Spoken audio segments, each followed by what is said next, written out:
Namanya Willy Brodus Surendra Broto Rendra, tapi dunia mengenalnya sebagai W.S. Rendra. Ia lahir di Solo, 1935. Dari keluarga sederhana yang hidup hemat dan bersahaja. Ayahnya seorang guru bahasa, ibunya penari Jawa. Rumahnya bukan rumah megah, tapi di sanalah Rendra mengenal kata, gerak, dan irama kehidupan sejak kecil. Sejak muda, Rendra sudah menunjukkan ketertarikan luar biasa pada seni. Ia menulis puisi sejak remaja, bermain drama di sekolah, dan membaca naskah klasik dengan penuh semangat. Tapi, hidup tak pernah mudah.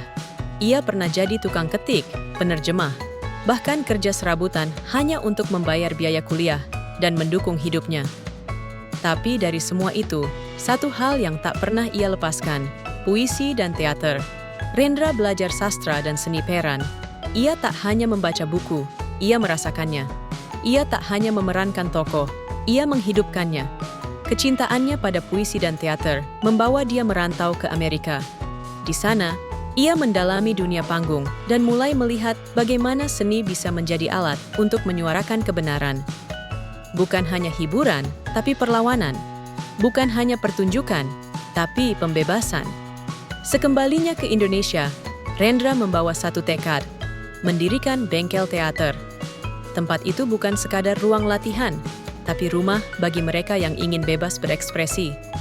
Rendra melatih siapa saja, anak muda, seniman jalanan, mahasiswa, bahkan tukang becak. Di bengkel teater, semua bisa belajar bicara lewat tubuh, suara, dan puisi. Pertunjukannya tak seperti teater konvensional.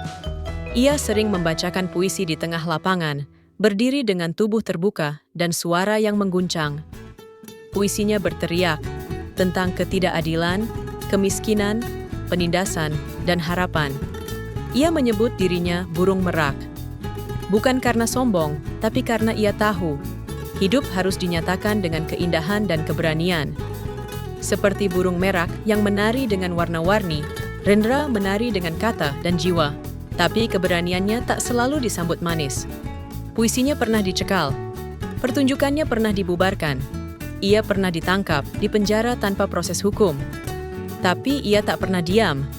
Rendra tahu risikonya, tapi ia juga tahu tanggung jawabnya.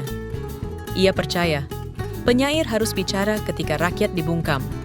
Ia percaya, teater adalah tempat rakyat bisa bercermin dan menyadari kekuatannya. Meski begitu, Rendra bukan orang yang marah-marah setiap waktu. Dalam puisinya ada cinta. Dalam kata-katanya ada harapan. Ia bicara tentang alam, tentang anak-anak, tentang manusia yang harus kembali ke hati nuraninya. Bengkel teater terus hidup. Dari sana lahir banyak seniman besar, pemikir, dan penulis yang mewarnai Indonesia. Rendra menjadi panutan, tapi ia tetap rendah hati, tetap hidup sederhana, tetap mencintai bahasa dan tanah air. Ia mengajarkan bahwa puisi bukan sekadar tulisan indah, tapi senjata, tapi pelukan, tapi cermin. Ia mengajarkan bahwa teater bukan sekadar panggung, tapi kehidupan itu sendiri. Tahun 2009, Rendra wafat. Indonesia kehilangan seorang penyair besar. Tapi suaranya tidak hilang, puisinya masih dibaca, namanya masih dikenang, dan semangatnya masih menyala di hati para pencinta keadilan. Rendra pernah berkata, manusia tidak dilahirkan untuk dikalahkan. Manusia bisa dihancurkan, tapi tidak bisa dikalahkan. Dari anak kampung di Solo, menjadi suara rakyat di pentas dunia. Dari hidup sederhana, menjadi pelita di tengah gelapnya penindasan. Dari pena, dari suara, dari panggung kecil, ia menjadi burung merak yang tak pernah bisa dikurung.